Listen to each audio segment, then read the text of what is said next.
Uma uphuphe ufeyila i-test, ungaphasi, ungaphumeleli, iphupho elibi lelo. Ngoma sibuka indawo eyisikole, ilapho khona othola ulwazi khona, uyafunda.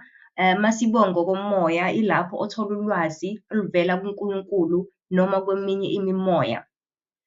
Nikhumbule ukuthi akusiwo wonke umoya omuhle noma osebenza ngomoya oyingcwele, khona imimoya emibi. Ngakho-ke amelanga nje uvele uvume yonke into.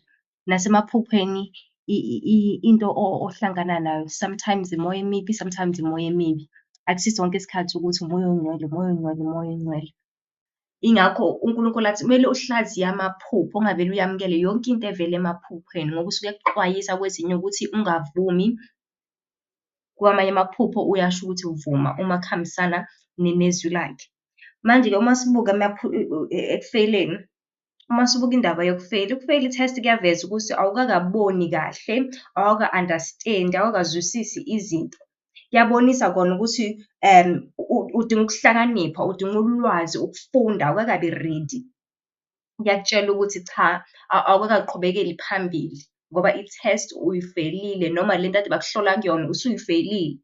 Kuyabonisa ukuthi awusadinga ukuhlakanipha impela nje, okuthi nje uvuleke amehlo, uvuleke iy'ndlebe, yabo. Futhi kuyaveza nokuthi uhlulekile, yabo. Kuyabonisa nje ukuthi uhlulekile, awukakalungeli noma awukakaqondi lento uNkulunkulu ade afuna ukukuqondisa yona, yabo. Kuyisixwayiso nje ukuthi kuyisixwayiso sokuthi udinga ukuthi ufunde, uzimisele whatever le uNkulunkulu akufundisa yona, udinga ukuthi uzimisele kuyona ngoba uNkulunkulu unokunivezela izinto bese ningazithathi serious. Kufana nokuthi uNkulunkulu uma ekuvezela ama-red flag ku-relationship, bese wena uqhubeke uhlale ubona ngathi uNkulunkulu isilima. uNkulunkulu uyasho ukuthi hhayi, ngiyakuthesta kanje nakanje, ufeyilile ngoba sebathe ngithi ngiyakususa kule ndawo awuvumi.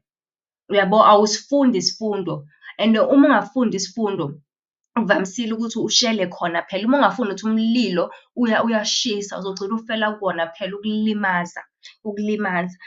Sekuyisixwayiso nje ukuthi kumele ubheke ukuthi uNkulunkulu yini kahle kahle engiyifeyilile, yini kahle kahle engayibonisisi kahle kulesi khathi, yini kule season ekuthe maybe angiyibhekisisanga kahle, yabo.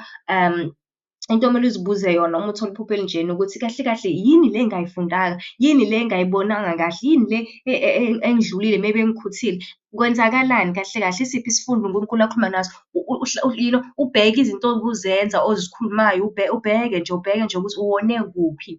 Kanti futhi uyathandaza uzehlise, ubuze kumoya oyingcwele, ubuze uNkulunkulu ukuthi uwone kuphi, uwone kuphi. Ungizwe kahle, angizange ngathi ubuze edlozini, ngithe ubuze kuNkulunkulu ngegama likaJesu Kristu waseNazaretha, nomoya oyingcwele uthi ngibonise, ngivule amehlo. Umoya oyingcwele iwona okufundisayo phela, ngivule amehlo, kwenzakalani ngifeyila, asiphupho elihle.